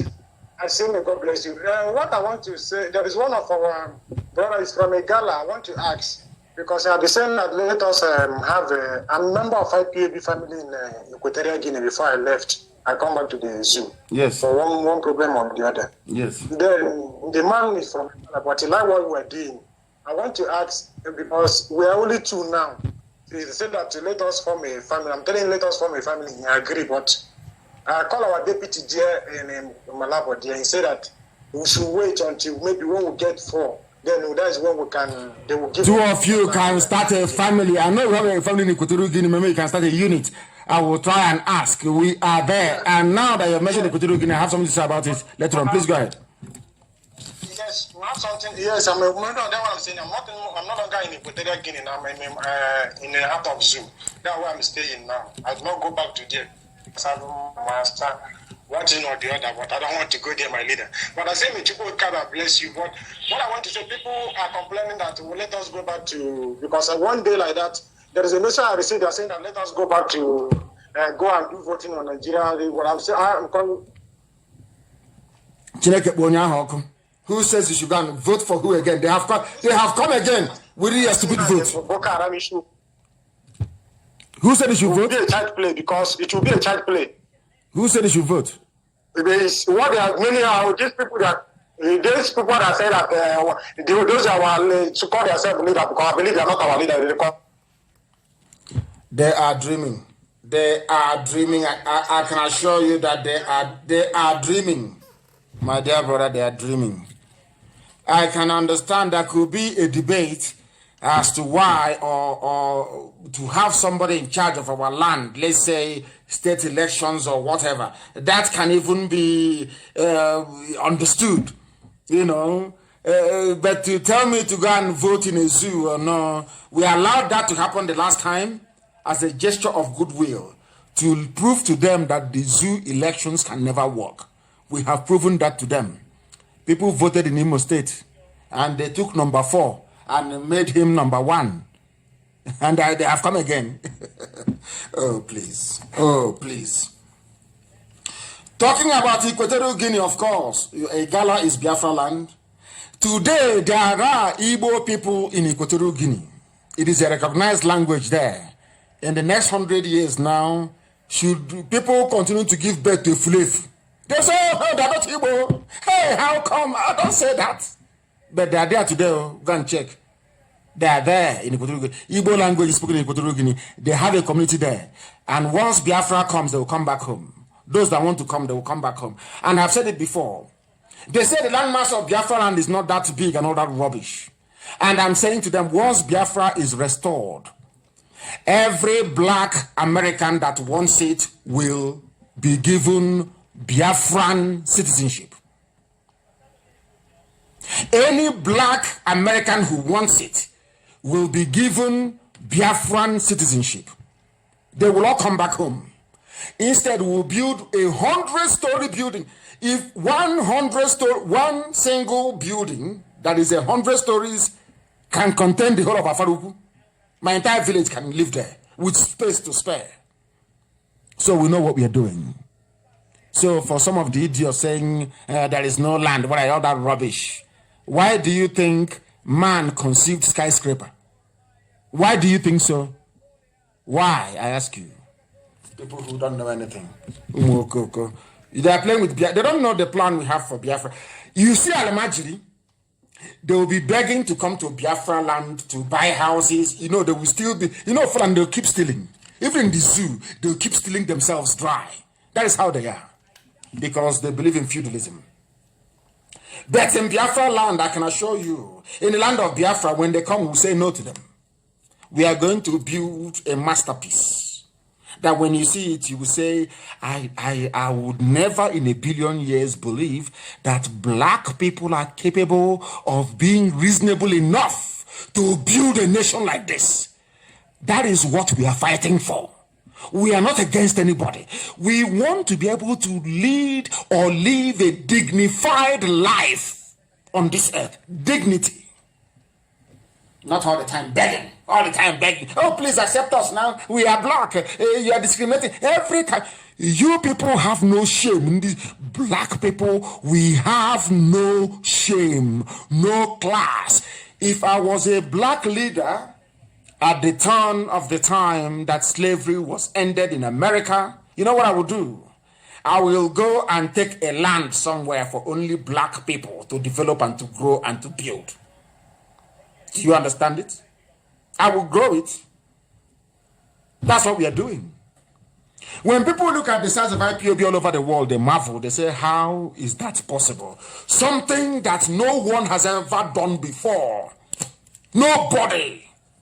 Not even our great leader, our eternal leader, was able to do what we have done. We have no media. If you don't have any media, you cannot do anything. I said we create our own. Did we not create it? Did we not create it? They said, they won't listen to you, nobody. I said, we'll make them listen to us. They won't write about you. I said, we will make them to write about us. Continue doing what you're doing. That is why we are as formidable as we are today. Unstoppable. Everybody was every other people. Look at when OPC came, their leaders supported them. Their governors, everybody supported OPC. Yes? When Boko Haram, even a terrorist group came, Boko Haram, they enjoyed the support of the late Buhari. All the North, they were with them because their aim was to remove Jonathan. When ISWA came, ISIS in West Africa, all the ruling heads of the North supported them. Now are you following? All of them gave them support. But the time IPOB came, first was Masop. It was Rike came, and he suffered and suffered and suffered. Sometimes I can understand how they frustrated him. He suffered and suffered and suffered, went to jail, people were killed. Sabo ganged up. They kept frustrating him to the point where they converted him into a Sabo like themselves. You don't know, I read all those things. I took time and I studied everything. I knew. I know that there would be obstacles. I knew it. I know our people will fail. That was why before I went to the zoo in 2015, I said, I will not let you down, but you will let me down. But fortunately for me, you don't know how much I love IPOB. You don't know how much I love you people. You have no clue. You have no understanding.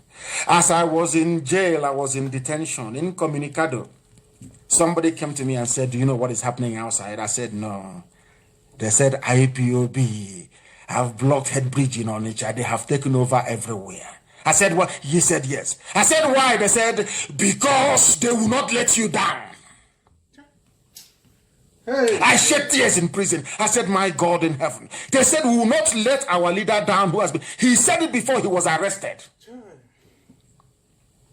My deputy chairman went to the archives and brought out the clip where I said, I will not let Biafrans down, but they will let me down. Biafrans went mad all over the world. They blocked Head Bridge on it for 4 days, and the world knew who Nnamdi Kanu is. Do you see how we roll? Then how can I disappoint such people? I would rather die than disappoint them. It's impossible. Impossible. Do you see how we came to where we are today? Why Chukwu Kikabiama is with us? Why anything we touch turns into gold? Why we are able to do things that other mortals cannot do? There is nobody. ANC was arguing or agitating for equality. One man, one vote in South Africa. They were not asking for separation. But you see this IPOB, we are going to make Britain understand that amalgamating the North and the South was a mistake. And they will accept it.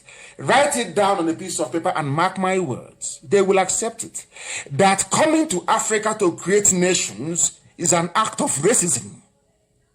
All of you are jumping up and down saying Black Lives Matter. Let's end racism.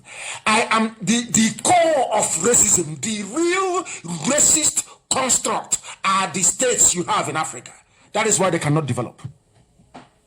Divergent value systems is called. I think we've argued that convincingly very many times. I have a caller on Skype, your name and where you're calling from. We are IPOB, we are live and we are direct, and the whole world is listening. Yes, my leader, good morning, sir. Good morning to you. Yes, sir, please, I will have two important questions to ask. Before I go ahead, allow me to say one thing from the bottom of my heart, please. Please hurry up and make it very quick. Your questions are more important. Yes, please go ahead. Yes, I know, sir. I want to say that no weapon fashioned against you on this surface earth will come to pass in Jesus' name. You see? My brother, may God bless you. May God bless you for the challenge you have chosen. The same way Moses chooses this challenge for the children of Israel to deliver them from the hands of Pharaoh in Egypt. This is the way you have taken it upon yourself. May God protect and guide you in the morning, in the afternoon, and in the night. You see? Nothing will happen to you. Nothing. I'm going to get the bagger. They've not given.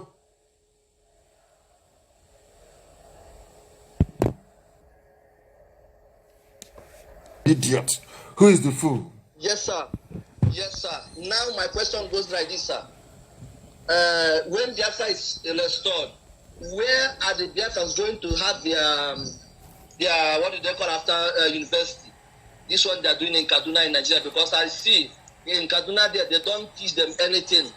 Their youth service. Where are we going to do our youth service in Biafra land? Because there will be no youth service in Biafra land, but at the age of 16 there will be compulsory military service for everybody. There will be no youth service once you graduate. We don't believe in that garbage, that nonsense. That is artificial unity. It's not going to work. But you are going to serve your military. Everybody will receive military training at the age of 16. Everybody will serve in the military for 1 year. So you have military training. So no idiots can come up on this and say they want to do a coup. That nonsense will not happen. Okay, sir. Okay, sir. My last question goes like this, sir. Yes. I could remember last time I was hearing for this pig living in the swamp. He was saying that you sent some boys for him, and he still have some boys with him. I don't know. I did not send. Listen very, very carefully. Listen very, very carefully. Listen very, very carefully, please. I don't want us to be taken backwards, but I want to state this for record purposes. You know, we are black people. You need to explain something maybe 1,000 times over before a black person can grasp it. That is how slow our processing faculty is in our brain. I sent people to Cotonou, the very high command of IPOB to Cotonou. I'm explaining it now so the whole world can hear. I sent our high command to Cotonou to go and meet with the person that you referred to. We had a meeting and I spoke to him also on the phone. An agreement was reached. I honored my own part of the agreement and I gave him money. And I sent our men to go to Iguacha to go and see him. And they betrayed our men. They set up our men and they were arrested by DSS. And our men came back. Nobody is with them unless you're Sabo. What saboteurs and baby traitors or what baby saboteurs and traitors are doing is that they start their nonsense. They collect money from the zoo or from a politician, they start their rubbish.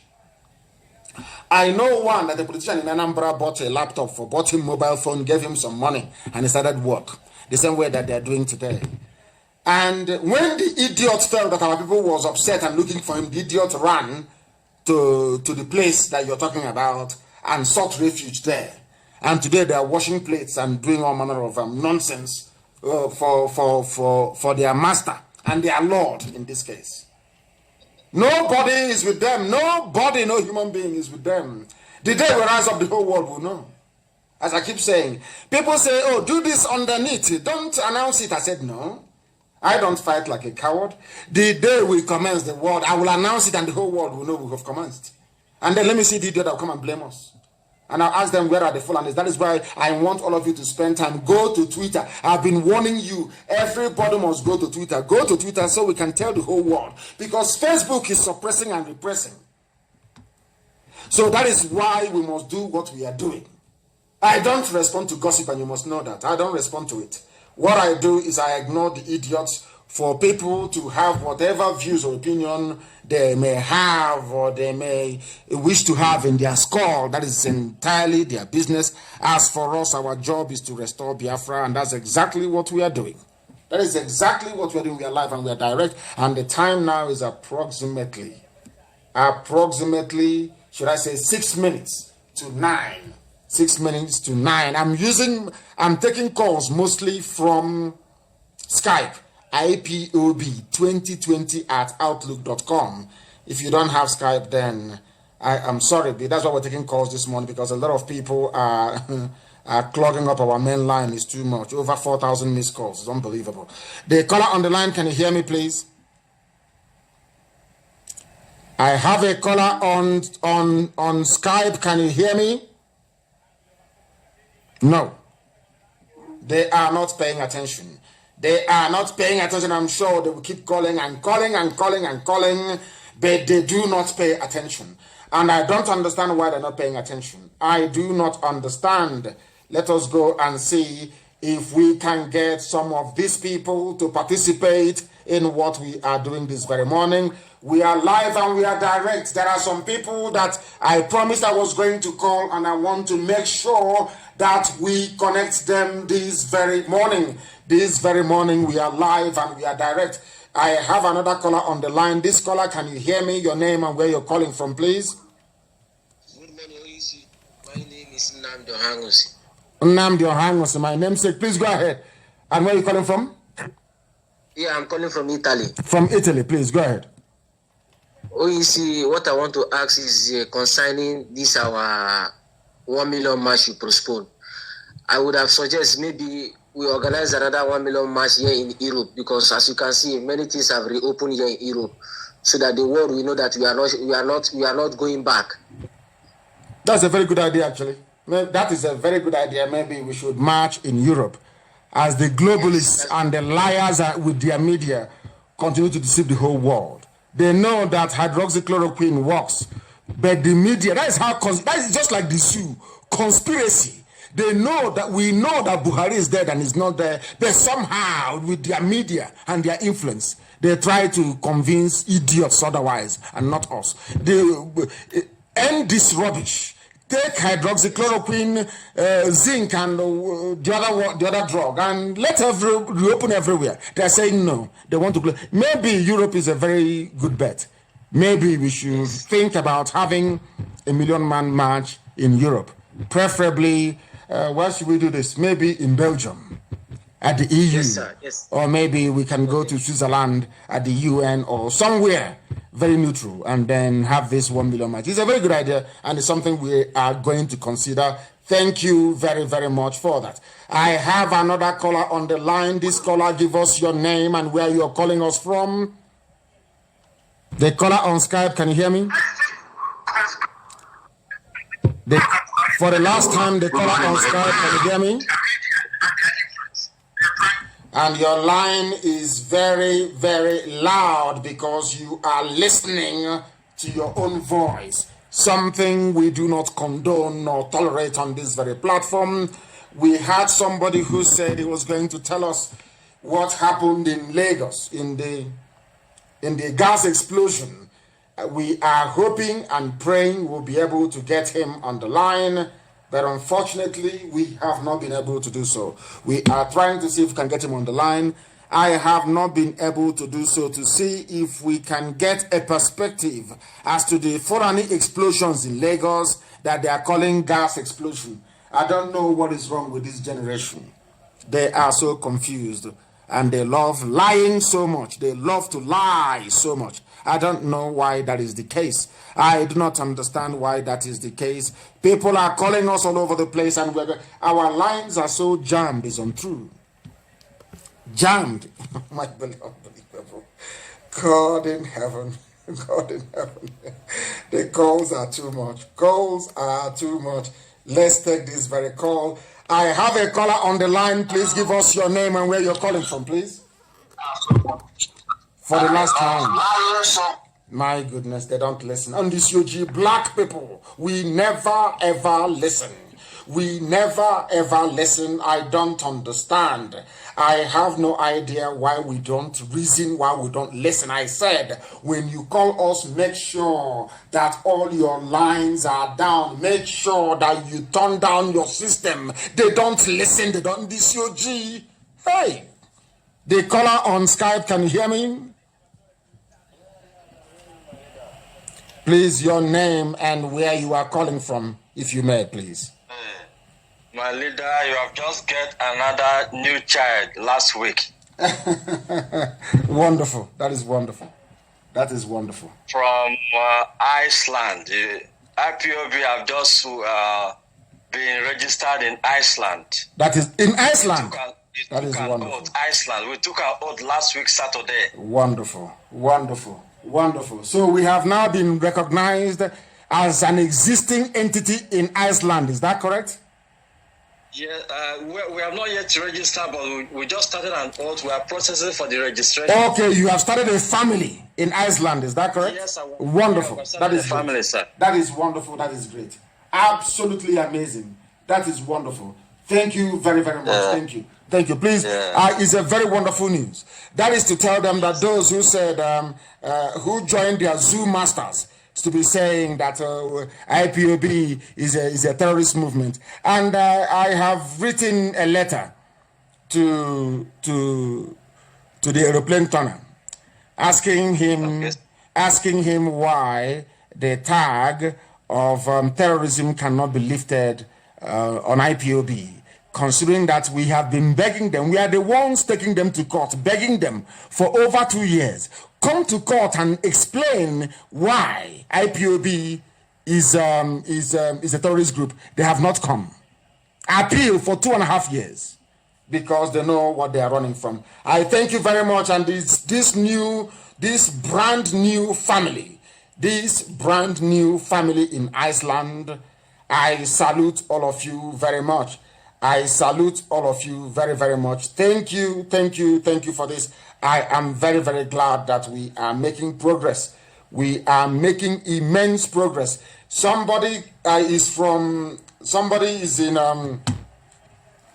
the zoo. Let us call them and see if we can get them to give us a perspective as to what happened. I have somebody by the name Pastor Jack who is on the line. Can you tell us what is happening in Ajawa State, where we understand our people, or should I say a significant number of our people are living in Lagos? Please go ahead. Thank you. Good morning, my leader. My name is Pastor Jack Chigozie. I'm calling from Lagos. Concerning the incident that happened at Imua Muhammad Street, Ajawa Estate, we visited that scene. The incident actually occurred on the 28th by 7 p.m. specifically. Although we went to that place to find out what actually happened. The woman selling, there's a woman selling wedding gas. She sells wedding gas, covered and oil. So we went to that place to actually uncover what happened. Mm-hmm. So this woman happens that this woman has been selling all through the day. But exactly 7 p.m. she closed her business and about going home. Yes. So two persons came demanding they want to buy gas. So the woman said no, she has closed. She's not actually going to open the shop anymore. But they begged her. But before I proceed, the two persons, one is an Afa and the other person that came with him.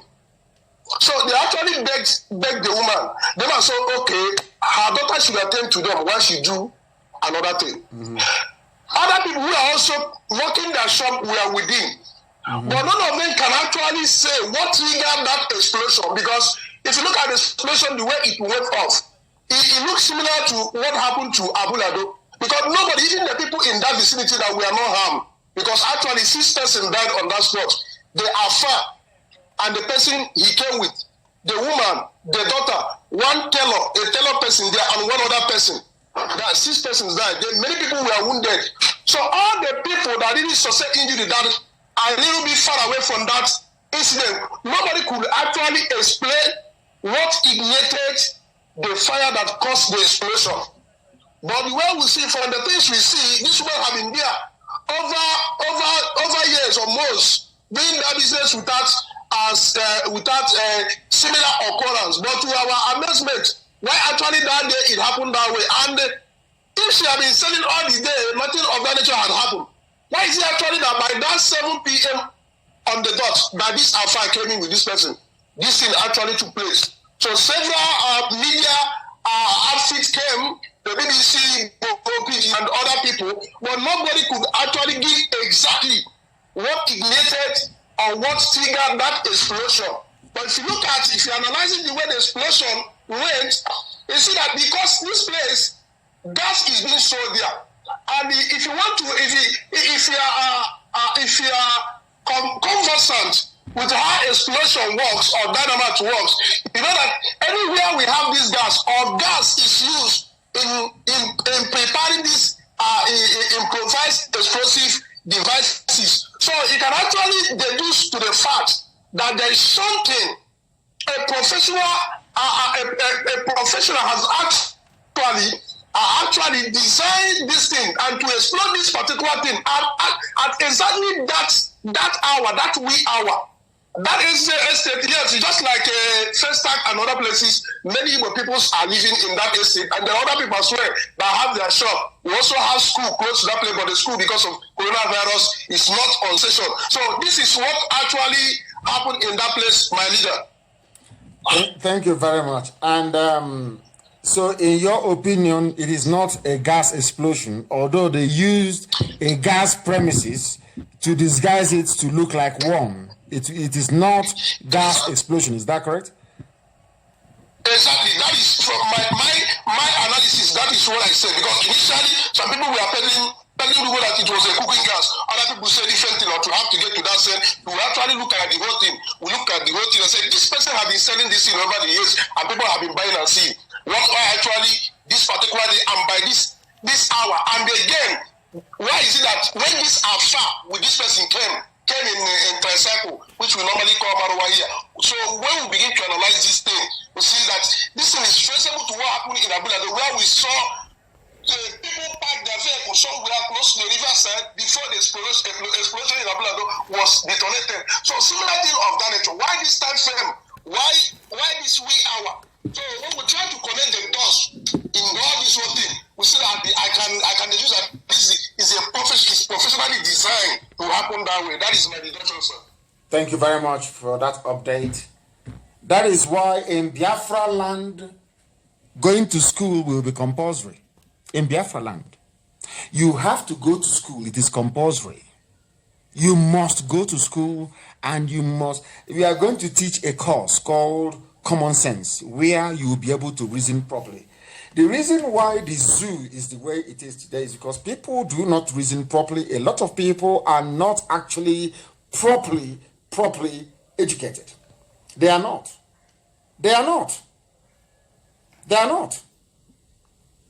Unbelievable. They don't investigate. They don't have forensics. Nobody can go to a bomb site to say, this was actually what happened. These are the materials used. This is what we found. They always send BBC to go there. They'll do what until it's gas. We don't know what we are in for. We have come to the end of our program this very morning. Is only for 2 hours every Friday morning without fail. If something is going to happen for us not to come on air, we shall then inform you.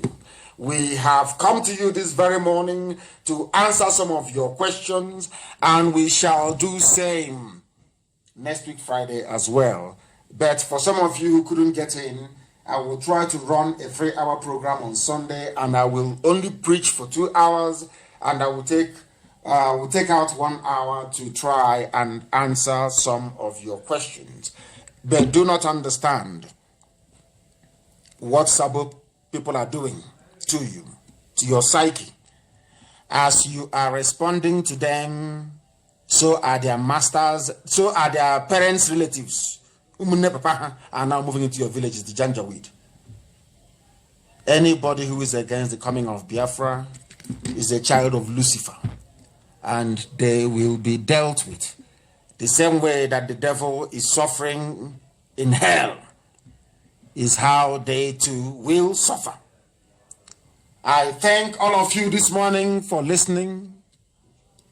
And as always, do not forget that Biafra is our religion. Here on radio, Biafra is where we worship, because Elohim Chukwokika Biama is our God. I thank you very much for listening. From me, from here, good morning.